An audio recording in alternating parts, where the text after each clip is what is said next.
Hi, and welcome to another episode of the Inside Out Perspective. Today we're simply going to have a look at a compilation of how the Islamic scholars have changed their view of the preservation of the Quran.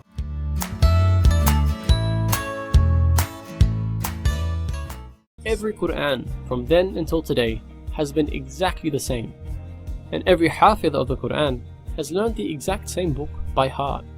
That is a 1400-year mutawatir chain of people who learned the same book from their teachers and taught the same book to their students, which is why until this very day we can open up a copy of the Quran and know with confidence that this is the same special book that was taught by the Prophet himself.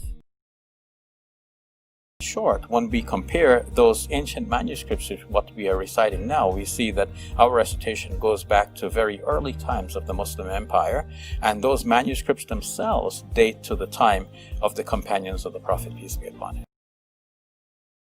Wide variety of spoken languages in the Arab world, to the extent that sometimes the people of one region cannot understand the people of another language. Something like this may have prevailed even within the lifetime of the Prophet Muhammad, on whom be peace. And we did not send any messenger except speaking in the language of his people to state clearly for them. And then in 41:3 it says, a book whose verses have been detailed, an Arabic Quran for the people who know.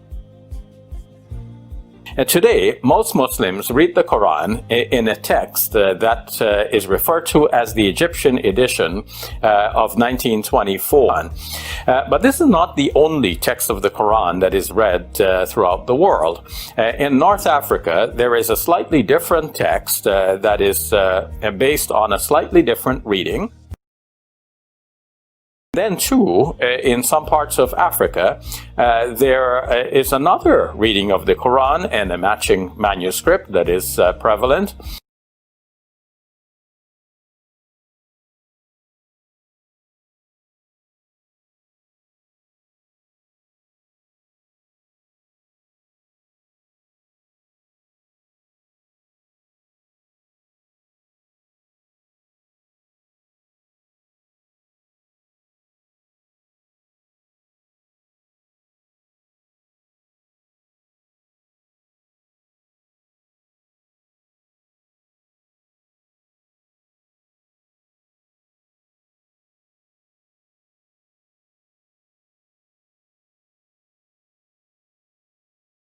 Written record in place, there is more clarity in case someone was a little bit fuzzy in terms of what he remembered. If one did not remember how to pronounce a word exactly, precisely as it should be pronounced, one can always double check with the written record.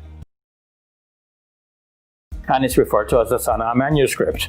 That manuscript has two layers of Quranic writing. The lower layer has been scraped off, and the upper layer has the Quranic text written over. The lower text that has been scraped off has some variation from what Muslims are reading in today's text.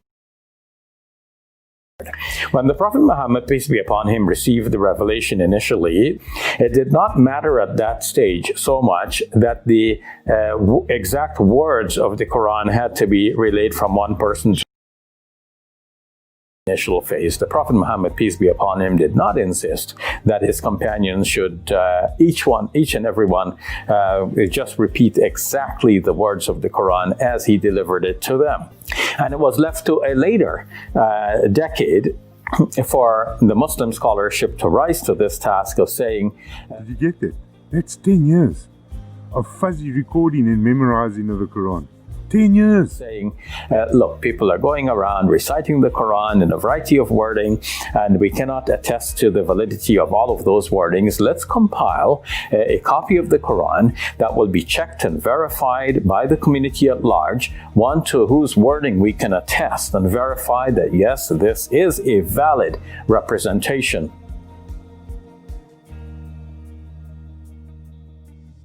Messages delivered by the Prophet Muhammad, peace be upon him, might have been rephrased by some of his companions as they transmitted that information from one person to another. Notice, a representation. It is not the exact wordings. It is not the copy which is held in heaven. So according to Shabir Ali, where does Surah 85 come from? the fuzzy memory or from the original? Now, we have this Quran that is recited in a variety of recitations.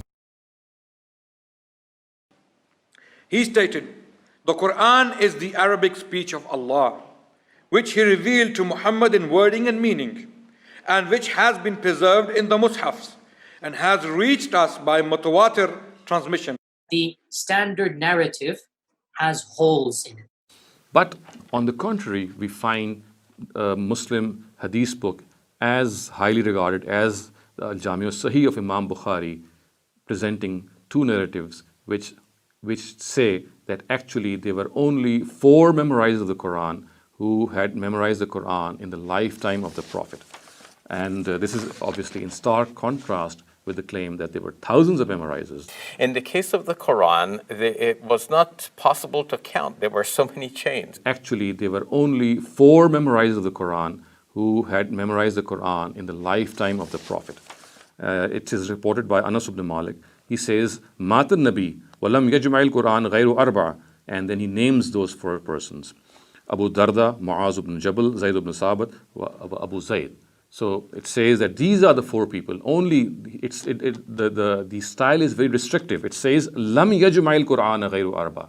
Only 4 people had memorized the Quran. I'm saying memorized because most of our scholars interpret this narrative, the word jam'a, to connote memorization. And has reached us by mutawatir transmission. Actually, there were only 4 memorizers of the Quran who had memorized the Quran in the lifetime of the Prophet.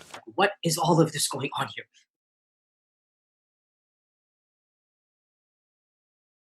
Up now, conclusions. Qira'ats between Ibn Kathir in Mecca and Ibn Mujahid, 59. Qira'ats between Nafi in Medina and Ibn Mujahid, 63. Qira'ats between Abu Amr in Basra and Ibn Mujahid, 936, 65. And then qira'ats between Asim in Kufa and Ibn Mujahid in 936, 91. Now, total of 278 different possible Qurans were written down between the 8th century and the 10th century. So we're talking about 200 years. In that 200 years, intervening years, we have just 278 just from those 4. But remember, there were 7.